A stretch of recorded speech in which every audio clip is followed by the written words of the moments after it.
आज पूरी दुनिया हमारी तरफ झपट पड़ने की नजर से देख रही है। अभी जैसे कबीर साहब कह रहे थे, न मैं इस्लाम छोड़ूंगा न हिंदुस्तान छोड़ूंगा। किसी के बाप का है हिंदुस्तान, कोई निकाले कोई बिठाए, लेकिन लोगों में एक डर फैलाने की कोशिश की जाती है, भय फैलाया जाए। और मुसलमान डरा सहमा जी हुजूरी करने पर आ जाए। याद रखो मेरे अजीजों, ये तूफान तुम्हारे ईमान का इम्तिहान ले रहा है। इस तूफान में जितने खसो खाशाक और कचरे हैं सब उड़ जाएंगे, और जो मोहब्बत मुस्तफा के साथ हैं वो इन तूफानों का डटकर मुकाबला करेंगे और खड़े रहेंगे। इससे बड़े भी इम्तिहानात आ जाए वो डटे रहेंगे और जमे रहेंगे। कुरान कहता है इन्नल्लज़ीना क़ालू रब्बुनल्लाह सुम्मा इस्तक़ामू, बेशक वो लोग जिन्होंने कहा अल्लाह हमारा रब है, फिर उस पर जमे रह गए, फिर उस पर डटे रह गए, उनके साथ क्या होगा? ततनज़्ज़लु अलैहिमुल मलाइका, अल्लाह फरमाता है उन पर अल्लाह फरिश्तों को उतारेगा। वो ये कहते हुए आएंगे, फरिश्ते डरो मत, घबराओ मत, थोड़े दिनों की बात है। जिस जन्नत का अल्लाह ने तुमसे वादा किया है वो जन्नत भी तुम्हारे इंतजार में है। ये वो दिन आए हैं हमारे। आज हर जगह पर कोई चाकू छुरी पर डराने की कोशिश कर रहा है। अरे आजकल के पैदा हुए कीड़े मकोड़े भी आ गए मोहम्मद अरबी सल्लल्लाहु अलैहि वसल्लम के शेरों को मुंह दिखाने के। हालात हमारे बदले हुए हैं। हमें अफसोस इस बात का है कि हमने जो हालात आज महसूस किए उसकी वजह यह तरीके मुस्तफा को छोड़ना है, वजह बर्बादी। इसी से कौम दुनिया में हुई है बेइख्तियार अपनी। उनके जो हम गुलाम थे खल्क के पेशवा रहे, उनसे फिरे जहां फिरा फिराई कमी वकार में। ये तो हालात हमारे इस तरह के हो गए कि हमारे बच्चे आवारा हो गए, हमारे जवान रास्ता भटक चुके। इसके लिए एक मशहूर मुहावरा, बल्कि किसी ने ये शेर के अंदाज में कहा था, दीवार क्या गिरी मेरे खस्ता मकान की, दीवार क्या गिरी मेरे खस्ता मकान की, लोगों ने आने जाने का रास्ता बना लिया। होता यही है कि घर की दीवार गिर गई तो लोग इधर से उधर जाने का उसको रास्ता बना लिए। तुम्हारे अखलाक थोड़े नीचे से आ गए, हर किसी कौम ने तुमको अपने निशाने पर रख लिया। हर कोई ट्रायल मुसलमानों पर करने लग गया है। जिसको भी आज लोगों में, एक बात आपको मैं बताऊं, कहीं छुपा हुआ भी कोई कीड़ा मकोड़ा होगा, उसे मशहूर होना है तो मुसलमानों पर भोग कर मशहूर होना चाहता है। इस्लाम पर बोल करके वो बाहर आना चाहता है, हीरो बनना चाहता है। हीरो बनने की ये जो होड़ लगी हुई है, हैरत की बात है, तुम्हें उस तरह की सस्ती शोहरत में भी हम ही याद आते हैं, वहां पर भी हमारी जरूरत होती है। लेकिन मेरे अजीजों, ये हालात हमेशा नहीं रहते, हमेशा नहीं रहते। मुसीबतों के वक्त सैयदना बिलाल हबशी रज़ी अल्लाह ताला, हजरत खब्बाब इब्न अल-अरत, ये वो सहाबा हैं जिन्होंने हजरत खब्बाब को जान जिनकी जा चुकी है, हजरत खुबैब इब्न अदी जिनको कुफ्फार और मुशरिकीन ने खत्म कर दिया है। ये सारे हालात देख करके हुजूर पाक सल्लल्लाहु अलैहि वसल्लम के पास सहाबा आए और पूछने लगे, या रसूल अल्लाह, क्या हमारा दीन हक नहीं है? ये सवाल सुनो तवज्जो से। जब मुसीबतें ज्यादा आई थी, अरे उसका 5% भी आज आप नहीं देख रहे, हम नहीं देख रहे हैं, जो सहाबा पर गुजरी।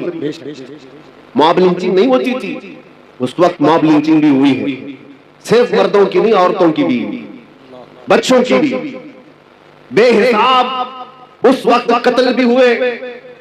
और इस्लाम की इब्तिदाई हालात में उन लोगों ने जो जो मसाइब सहे हैं, तकलीफ उठाई, तो हुजूर से आकर के उन्होंने पूछा था, क्या हम हक दीन पर नहीं है? हमारा ईमान हक है या नहीं? हुजूर पाक सल्लल्लाहु ताला अलैहि वसल्लम ने फरमाया, क्यों नहीं, भला बिल्कुल हक पर है। तो फिर इतनी मुसीबतें आती क्यों है, इतनी परेशानियां आती क्यों है? आज हो सकता है आप सबके दिलों में भी ये बात उठती हो कि अगर हम हक पर हैं तो ये हालात इस तरह बिखरे क्यों हैं? तो एक बात याद रख लेना, हुजूर ने तो ये जवाब फरमाया कि तुमसे ज्यादा मुसीबतें अंबिया कराम पर आती थी। नबी तो गुनाह का सोच भी नहीं सकते, उन पर अल्लाह तबारक व तआला ने आजमाइशें डाली है। अंबिया कराम पर सहाबा से भी ज्यादा मुसीबतें आई। हुजूर ने फरमाया, जिसका जैसा इम्तिहान होगा वैसी मुसीबतों से गुजारा जाए। और मैं अपनी जुबान में आपसे एक बात कहता हूं, आप अपने आप को क्या कहते हैं? हुजूर पाक सल्लल्लाहु ताला अलैहि वसल्लम की बारगाह में जब निस्बत की बात आए, मुझसे गुजरात में किसी साहब ने पूछा, कहा था कि आप तो स्टेज पर इस तरह की बातें करते हैं और ये सारी चीजें होने के बाद फिर आप बोलेंगे। सुनो, हम कहते हैं हुजूर पाक सल्लल्लाहु ताला अलैहि वसल्लम की जब बात आती है तो शेर में इस्तिआरा के तौर पर हम कहते हैं तू शम्मे रिसालत है। ये कहते हैं या रसूल अल्लाह तू शम्मे रिसालत है, आलम तेरा परवाना। हम सब क्या हैं? हम सब क्या हैं? परवाने। और हुजूर को शमा हम कहते हैं। शमा और परवाने को कभी देखा भी है या सिर्फ और सिर्फ सुना है? थोड़ी देर अगर आप तवज्जो करें तो एक मौसम भी आता है, वैसे भी लाइट जहां पर भी आप जलाए, देखो कीड़े मकोड़े जो आ जाते हैं इर्द गिर्द घूमते, चिराग रोशन करो, वहां पर भी छोटे छोटे पतंगे आ जाएंगे, कीड़े आ जाएंगे, वही परवाने हैं। और ये शमा के इर्द गिर्द आते क्यों हैं? थोड़ी देर उसकी रोशनी लेते, घूम फिर करके वहां पर मर जाते, जान दे देते। कितने कीड़े मर जाते हैं एक शमा के पास, रोशनी के पास। तो आप कभी उन पतंगों को पूछो, अपने भाइयों को भी मरते हुए देख रहे हो, फिर जाते क्यों हो? चिराग रोशन है, उसके इर्द गिर्द आते क्यों हो? परवाना जवाब देगा मैं पैदा ही हुआ हूं शमा पर जान देने के लिए। नारे तकबीर। दुनिया वालों को बताओ, ऐ सुन्नी मुसलमानों, गैरत सुन्नी आज भी जिंदा है, उन पे मर मिटने का जज्बा कल भी था और आज भी है। हम पैदा हुए हैं मुस्तफा करीम सल्लल्लाहु ताला अलैहि वसल्लम की इज्जत पर मरने के लिए ही। इसीलिए तो हम अपने बुजुर्गों से जो मनकूल हमें अकीदे और अदब आए हैं, हम गुनगुना करके यूं कहते हैं बारगाह मुस्तफा में हमारी अपनी जिंदगी होती तो फिक्र करते हैं, हमारी अपनी जान होती तो हम फिक्र करते। अरे आदमी उस चीज की हिफाजत की फिक्र करता है जो उसकी खुद की हो। कपड़ा मेरा है तो मैं बचाऊं, सामान मेरा है तो मैं बचाऊं, जान मेरी है कहां कि मैं हिफाजत की फिक्र करो। हमने तो जान सुपुर्द की है मदीने के आका के हवाले। और इसीलिए बरेली के इमाम ने हमें ये सिखाया था, कभी ये मत कहना मेरी जान है मैं फिक्र करूंगा, मैं हिफाजत करूंगा, नहीं, बल्कि यूं कहना या रसूल अल्लाह जहन में सुबह तुम्हारे लिए, बदन में है जान तुम्हारे लिए, और हम आए यहाँ तुम्हारे लिए, उठे भी वहां। नारे तकबीर, नारे रिसालत।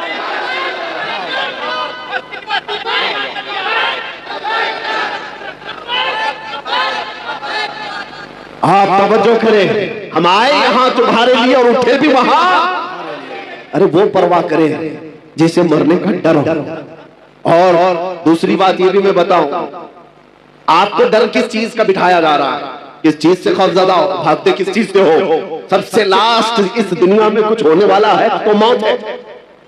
सबसे आखिरी चीज क्या होने वाली है? उसके बाद क्या है? सजाएं जितनी भी है, सबसे हाईएस्ट सजा मौत है। और मौत उसके लिए डरावना सपना है जिसको जलना है, जलना है, जलना है। और मोमिन के लिए डरावना सपना नहीं है, ये तोहफा है। इधर आंख बंद हुई उधर दीदारे मुस्तफा हुआ, उसके लिए डरावना सपना नहीं है। और सच्चा मोमिन तो इंतजार में गुजारता है, न जाने वो शब कब आएगी जब मैं इस दुनिया को छोड़कर अपने महबूब के पास जाऊंगा।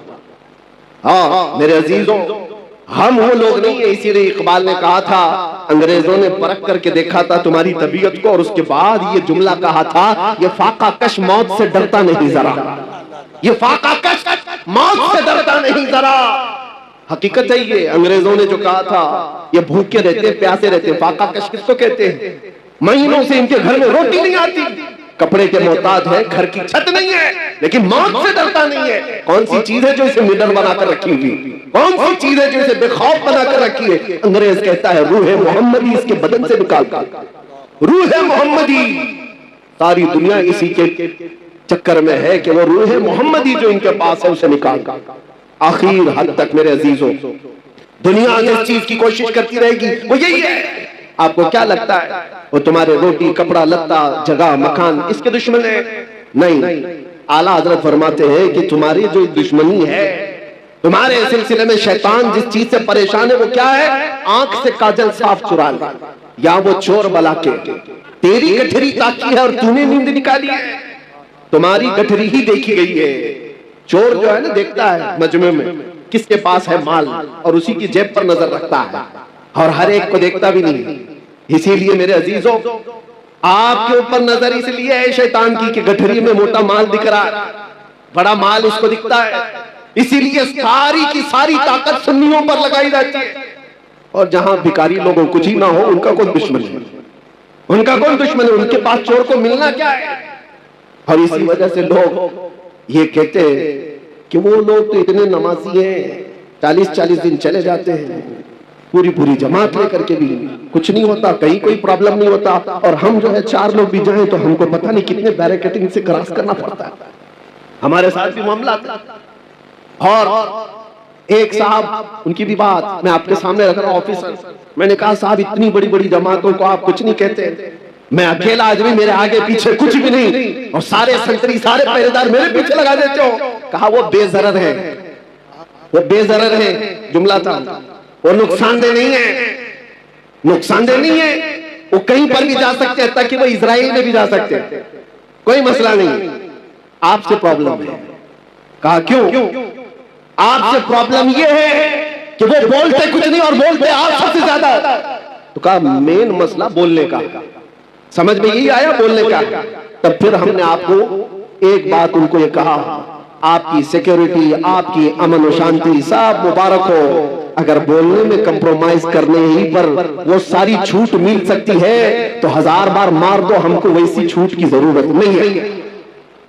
बुज़दिल बनकर, बेगैरत बनकर जीने का मतलब क्या है? तुम आज रोक सकते हो, इंशाअल्लाह कल रब तबारक व तआला हालात सही फरमा दे। आज तुम पाबंदियां लगा सकते हो, हमारे ऊपर किस चीज के लिए पाबंदियां? सिर्फ इसलिए कि हक बात बोलना है, हुजूर पाक की इज्जत के बारे में बोलना है। और सबसे बड़ी बात यह है कि लोगों को उठाना नहीं है, बेदार नहीं करना है, इश्क रसूल पर लोगों को उठाना नहीं है। ये मैं अंदर की बातें बता रहा हूं। कुछ लोगों ने मुझे आकर ये कहा भी आपको जितना दूसरे टॉपिक्स पे बोलना है बोलते रहिए, कोई मसला नहीं है, लेकिन बस ये आप जो नामूसे रिसालत और इश्क रसूल की बात जिसमें नौजवानों को उठाते हैं, ये बंद कर दीजिए। कहा यही तो असल है, और जान नहीं रही तो फिर जिस्म का मतलब ही क्या? नमाज, रोजा, हज, ज़कात, ये सारी चीजें हाथ पैर आंख कान का नाम काम कर सकती है, लेकिन किसी के अंदर रूह ही ना हो तो हाथ का क्या काम, पैर का क्या काम, ये आंख और नाक का क्या काम? रूह अगर है तो ये सारी चीजें काम की है, और रूह ना हो तो ये सब सड़गल जाती है। इसीलिए इश्क मोहम्मद ही हमारी रूह है, मुस्तफा करीम का नाम हमारी जान है, और इसके बगैर हमारा कुछ नहीं है। इसीलिए आला हज़रत ने क्या कहा था, वो जो न थे तो, सुन्नियों को पता है, वो जो ना हो तो। दूसरा जुमला आपकी तरफ से ही होता है, हमने देखा है, जाहिल से जाहिल मोहल्ले में भी जाकर के पूछो, वो दूसरा जुमला खुद ही कहेंगे, वो जो ना हो तो। सबको पता है हमारी जिंदगी में भी वो जो ना हो तो, अरे कब्र में भी वो जो ना हो तो, और हश्र में भी वो जो ना हो तो, तुम्हारी नमाज में भी, तुम्हारी अज़ान में भी वो जो ना हो तो। ये एक बात याद रखो, आबरू माज़ना में मुस्तफा, हम सबकी इज्जत आबरू मुस्तफा के नाम से है, और अगर वो ना हो तो फिर कुछ भी नहीं है, कुछ भी नहीं है। इसीलिए अपनी सारी ताकत और कुव्वत इसी बात पर लगाओ कि मुझसे ये दौलत कोई छीनने ना पाए, मुझसे ये चीज कोई छीनने ना पाए। मैं जो बात कह रहा था उसको मैं आगे बढ़ाता हूँ। हालात हमेशा एक तरह के नहीं रहते। लोग अगर ये समझते ताकत के नशे में कि सब कुछ जैसा चाहे वैसा चला लेंगे, तो बाज औकात कुत्ता भी जो बैलगाड़ी के नीचे चलता है वो यही सोचता है पूरी बैलगाड़ी मैं ही चला रहा हूं, उसको भी ऐसा लगता है, और लोग डर जाते हैं, स्टेज वाले भी। मैं जैसे ही कुत्ता कहता हूं, आपको डरने की जरूरत नहीं, खौफजदा होने की जरूरत नहीं। मेरे अजीजों, हमने ये उसका इजहार भी कर दिया, जिनको तकलीफ दी हमने उसके जवाब में कह दिया आपको तकलीफ होती है किसी को भी कुत्ता कहने से, लेकिन मुझे नहीं होती। आप मुझे 1000 बार कुत्ता कहो, लेकिन इसका उसका नहीं, दरबार रिसालत का। हम खुश होंगे, हमारी पहचान ही वो है। सगे तैबा सब कह कह के पुकारे बेदम, यही रखी हो मेरी पहचान मदीने वाले। हमें सब इस बात से डर नहीं है। आज से मैं कहता हूं कि हालात हमेशा के नहीं रहते। साहबा इकराम रिज़वानुल्लाह तआला अलैहिम अजमाइन ने बद्र के हालात देखे, उहद के हालात देखे, खैबर के हालात, खंदक के हालात देखे, और हुदैबिया में सुलह के हालात भी देखे। ऐसा वक्त भी आया था कि मक्का के कुफार और मुशरिकीन ने जोर जबरदस्ती कर डाला था, सारी अपनी पसंद की सुलहनामे में शर्तें लगा रखी थी कि मदीने से कोई भाग करके आएगा तो हम वापस नहीं करेंगे, मक्का से कोई भाग कर जाएगा तो आपको वापस करना पड़ेगा। सब सहाबा ने देखा था ये दबी हुई सुलह है, ये झुक करके मानने वाली बात है। ये वक्त हमेशा नहीं रहता। सहाबा ने उस वक्त जानते बेचैनी और बेकरारी में कहां तक पूछा था। सैयदना उमर इब्न खत्ताब, या आज के हालात पर मैं बात कर रहा, हो सकता है कोई भी इसमें इस तरह के ख्यालात लेकर के बैठा हो कि हम हक पर है, तो ऐसे हालात क्यों बने हुए? हजरत उमर ये चाहते थे कि जंग हो जाए, हम मक्का वालों से जंग करके उम्रा कर लेंगे, हम 1400 की तादाद में। हुजूर मना कर रहे थे कि नहीं, जंग की जरूरत नहीं, हाजत नहीं, मैं जो देख रहा हूं वो तुम नहीं देख रहे। हजरत उमर जा करके सहाबा को पकड़ पकड़ कर कह रहे थे, क्या जंग की तैयारी नहीं कर सकते? यहां तक कि हजरत अबू बकर सिद्दीक के पास आकर के उन्होंने कहा, हजरत उमर ने, कि अबू बकर चलो रसूलुल्लाह से बात तो करते कि जंग करेंगे हम, हमें ये सुलह करने की जरूरत क्या है? हजरत अबू बकर सिद्दीक ने उनको कंधा हिला करके क्या कहा था जानते? कहा, इल्ज़म हर्ज़क या उमर, ऐ उमर अपनी गैरत में रह करके बात करो, इसलिए कि तुम किसके बारे में कह रहे हो? रसूलुल्लाह। वो जो देखते हैं वो वही खुदा के जरिए से देखते हैं। अल्लाह तबारक व तआला ने उनको वो इल्म दिया है। तो हजरत उमर खामोश हो गए। उसके बाद हुआ क्या जानते हैं? साल नहीं गुजरा था, साल नहीं गुजरा था कि 10,000 सहाबा की तादाद के साथ मेरे आका मक्का में फातिह की शान से दाखिल हुए थे। मक्का में जब तशरीफ लाए थे, कत्ल गारत करते हुए नहीं आए थे। ताकत का नशा जिसको आज चढ़ता है ना, वो लोग क्या कहते हैं कि आज हमारा पावर है, जो कुछ चाहे, जिसको चाहे, जैसे चाहे मार दे, खत्म करे। रसूलुल्लाह सल्लल्लाहु अलैहि वसल्लम का मिजाज तो देखो। तकरीबन जिनको सहाबा को 20 साल तक जिन्होंने तकलीफें दी हैं, वो मक्का में दुश्मन मौजूद थे, पकड़ के उनको मार सकते थे। हुजूर अल्लाह जब मक्का में तशरीफ लाए, सहाबा सब साथ में, ऐलान हो रहा था। सहाबा कह रहे थे, अल यौम यौमुल मलहमा, आज तो गोश्त के छितरे उड़ाने का दिन है, दुश्मनों को पकड़ के मारेंगे। नबी आखिर ज़मान सल्लल्लाहु तआला अलैहि वसल्लम ने क्या फरमाया? नहीं, अल यौम यौमुर रहमा, आज का दिन रहम करने वाला दिन है, माफ किए जाएंगे सब। मक्का के उन पुराने पुराने दुश्मनों को रसूलुल्लाह सल्लल्लाहु अलैहि वसल्लम ने माफ कर दिया। ताकत जब किसी के पास आए तो रसूलुल्लाह को देखे। मेरे आका सल्लल्लाहु अलैहि वसल्लम का मिजाज क्या है? कमजोरों को या मगलूब लोगों को पकड़ करके मारा नहीं है, उन्हें माफ किया है। नबी पाक सल्लल्लाहु तआला अलैहि वसल्लम ने उन्हें आजाद किया। ये भी नहीं कि जो कहते हैं कि तलवार की नोक पर इस्लाम फैलाया जा रहा, तलवार की नोक पर फैलाया जाता तो मेरे अजीजों कुछ भी बाकी नहीं रहता। तलवारें बहुत सालों तक लोगों के पास रही, इस्लाम तलवार की नोक पर नहीं फैलाया गया। जिसको ऐसा लगता हो, जिसके पास ऐसी तारीख आई हो, वो झूठी तारीख हो सकती है। सच्चाई ये है कि अल्लाह के हबीब सल्लल्लाहु तआला अलैहि वसल्लम के उन अजीम अखलाक को देखकर सहाबा दामन इस्लाम से वाबस्ता हुए और दुनिया एक बड़ी जमात के साथ इस्लाम को अपना रही थी और आज भी अपनाती है। आज बताओ, जो ने यूरोप अमेरिका में दाखिल इस्लाम और उनको कौन तलवार की नोक पर बुलाता है? उनको कौन गर्दन पर तलवार रखता है? पढ़ो इस्लाम की सच्चाइयों को तो समझ में आएगा। लेकिन मेरे अजीजों, आपसे ये बात अर्ज करना है मुझे कि हालात हमेशा एक तरह के नहीं होते। आज तुम्हारा इम्तिहान है, आज तुम्हारी आजमाइश का वक्त है और इसी आजमाइश और इसी इम्तिहान के वक्त के लिए ही मैंने कहा था कुछ देर की खामोशी है। इसी के लिए तो कहा था। बाकी का जुमला आप करें, बाकी सबको पता है। हम तो अंदर भी गए थे, तब भी हमारा इस्तेकबाल कैदियों ने यही बोल करके कहा। हमें पता भी नहीं था, अंदर बेरक में बैठे सारे लोग अंदर से पुकार रहे थे, मौलाना साहब आ गए, कुछ देर की खामोशी है।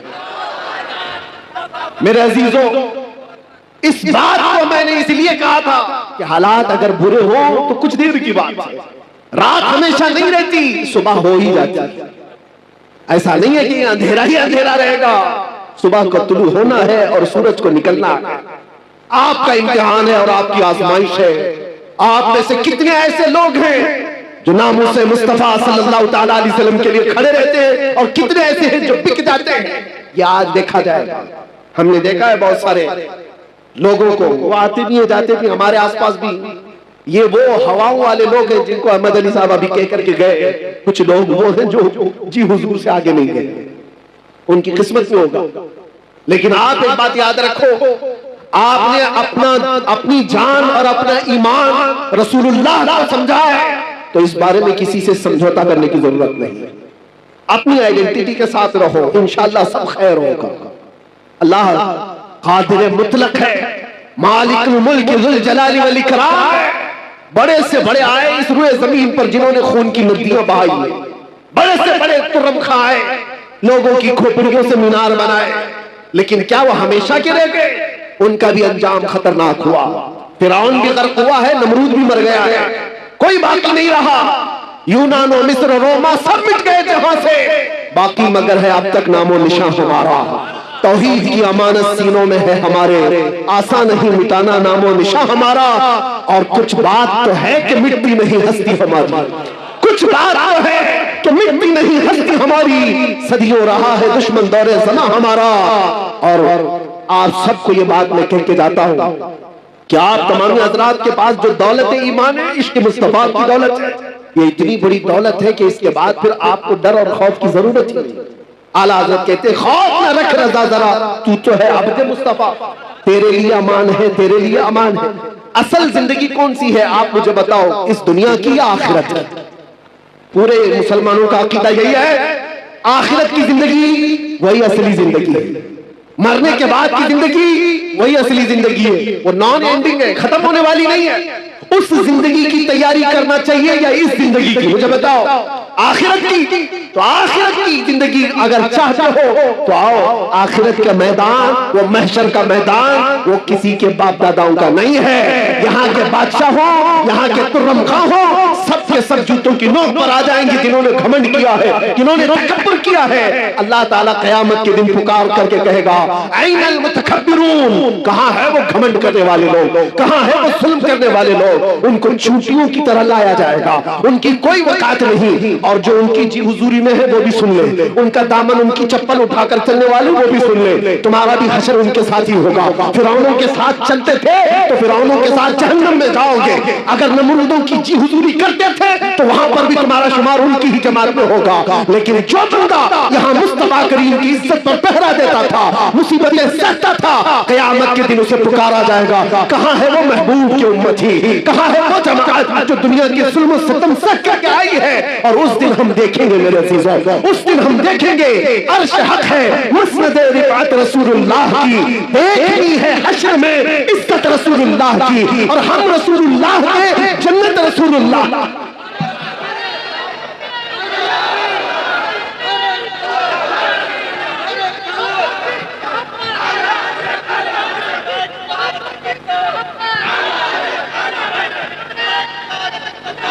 मैं ये नहीं कहता कि यहाँ कुछ भी नहीं होगा।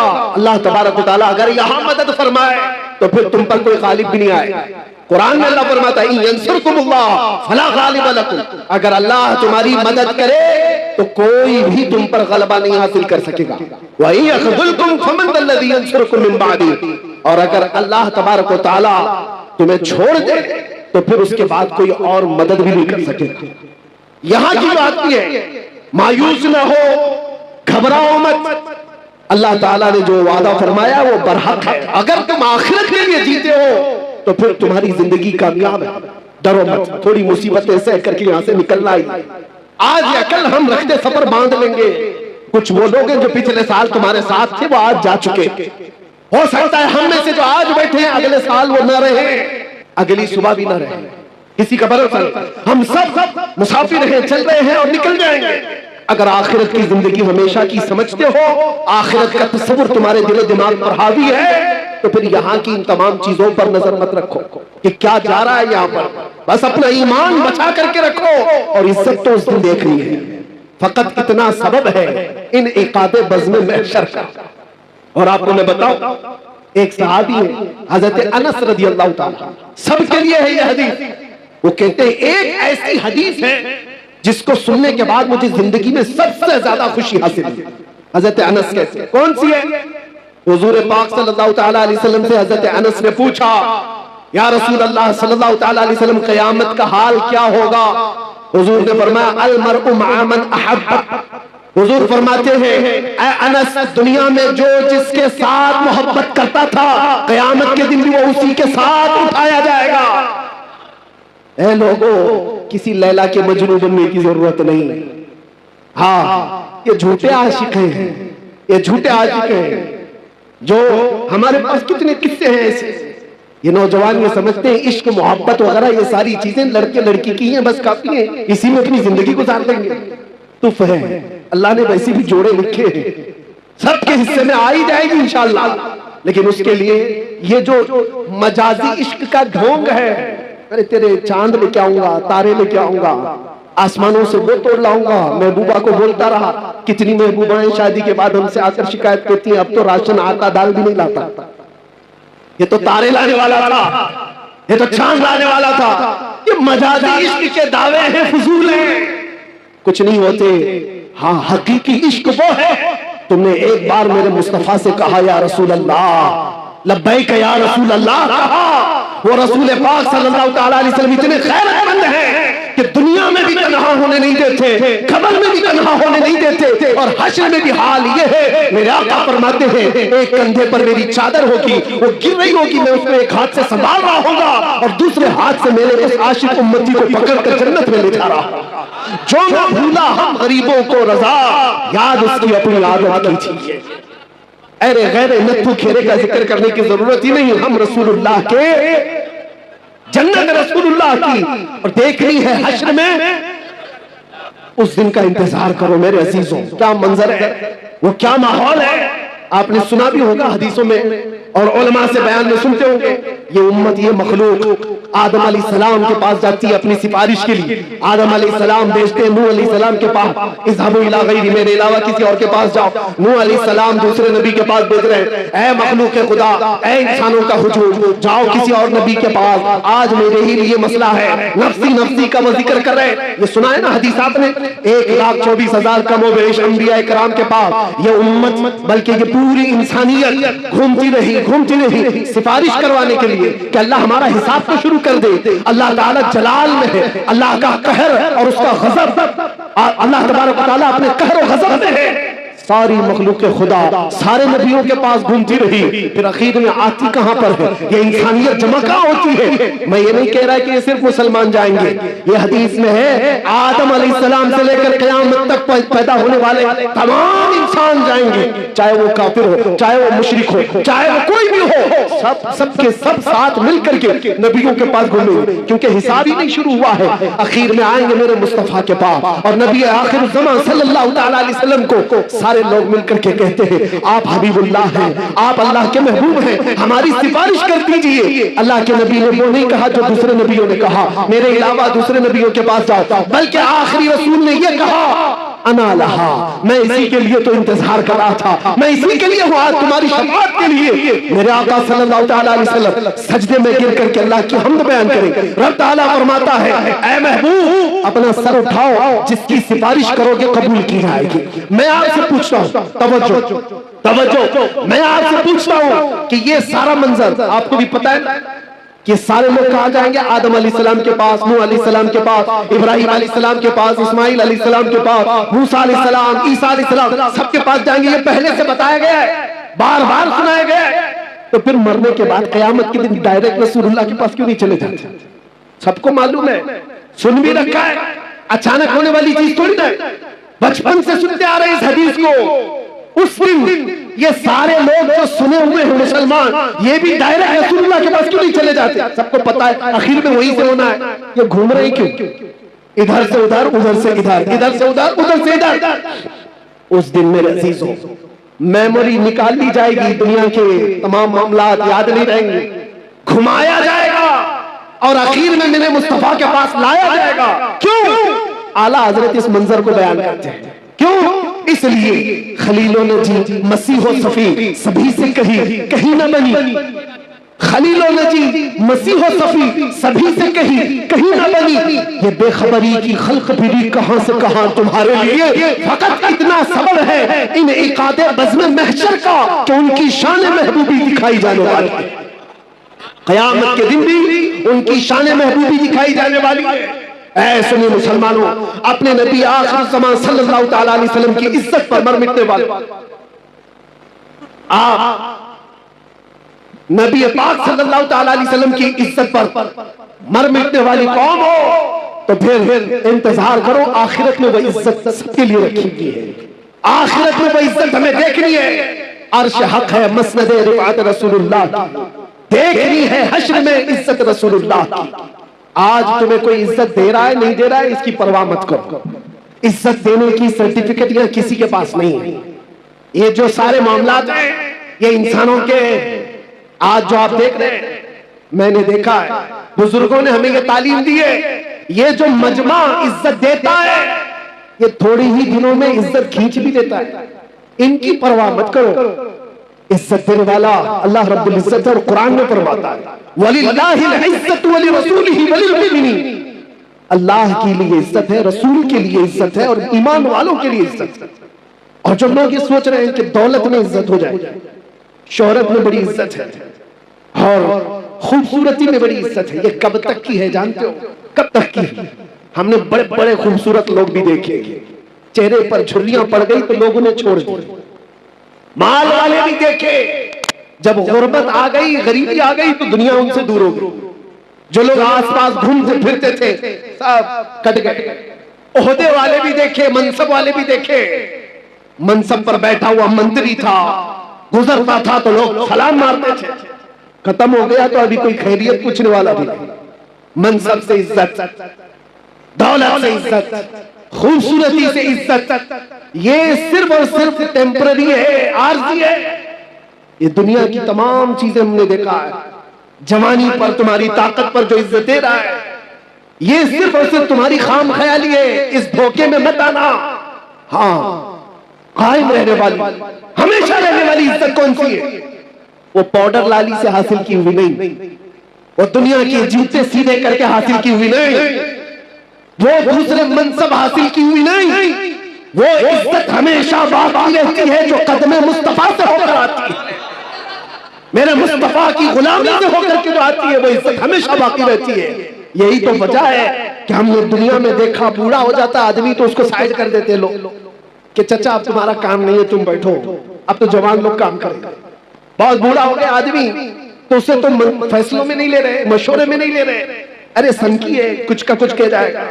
दुनिया का बुढ़ापा उसे कमजोर कर देता है, लोगों से दूर कर देता है। मगर मैंने देखा मेरे मुस्तफा के गुलामों में जो जितना बूढ़ा होता है उतनी इज्जत बढ़ती चली जाती है, उतनी इज्जत बढ़ती चली जाती है। दीन में जिसको इज्जत, दीन में जिसको बुढ़ापा आया है उसकी इज्जत कभी नहीं जाती, उसकी इज्जत कभी नहीं जाती। इसीलिए हो सकता है यहाँ वो आंखें होंगी जिन्होंने बरेली के ताज शरिया को देखा होगा, एक झलक जिसने देखा होगा। आपको पता है 75 साल की उम्र, 75 साल की उम्र क्या होती है? एक बहुत बड़ा बुढ़ापा है, बहुत बड़ा बुढ़ापा है। लेकिन उस बुढ़ापे में जो जमाल चेहरे पर था वो लाखों जवानों के अंदर भी नजर नहीं आता था। वजह क्या है? आज भी मेरे अजीजों वो बुढ़ापे हमने देखे हैं, दूसरे बुढ़ापे और हैं जहां लोग भूल जाया करते हैं, लोग उनको सनकी बाबा कह करके हटा देते हैं, लोग उनको मजलिसों में बैठाते नहीं। लेकिन एक बुढ़ापा वो है जो दीन पर आया है, मेरे मुस्तफा के नाम पर आया है, वो जितना बढ़ता जाता है इज्जत बढ़ती चली जाती है। हमने ऐसे कितने उलमा मशाइख को देखा, आज भी बड़े मशाइख मौजूद हैं। मुहद्दिस कबीर की जिंदगी को देखो, 90 साल से तजावुज कर गई है उम्र, लेकिन कोई कहता है मेरे अजीजों आज भी एक झलक देखने को लोग बेताब रहते हैं, बेकरार रहते हैं। हजारों उलमा जिनके सामने अपने सर खम कर देते हैं। वजह क्या है? ये बुढ़ापा दुनिया की चापलूसी में मिला हुआ नहीं है, ये हदीस रसूल की निस्बत से मिला हुआ है। यह उम्र मुस्तफा करीम की गुलामी में मिली हुई है। इसीलिए आप सबसे भी एक बात ही कहूंगा और मैं अपनी तकरीर यहाँ पर खत्म करता हूँ। इधर उधर कहां जहां जहां मन करे ढूंढ करके वापस आ जाना। जिंदगी भर छान मार करके वो इज्जत ना ला पाओगे जो आमिना के लाल के दरबार में एक दिन की जिंदगी में मिल जाएगी।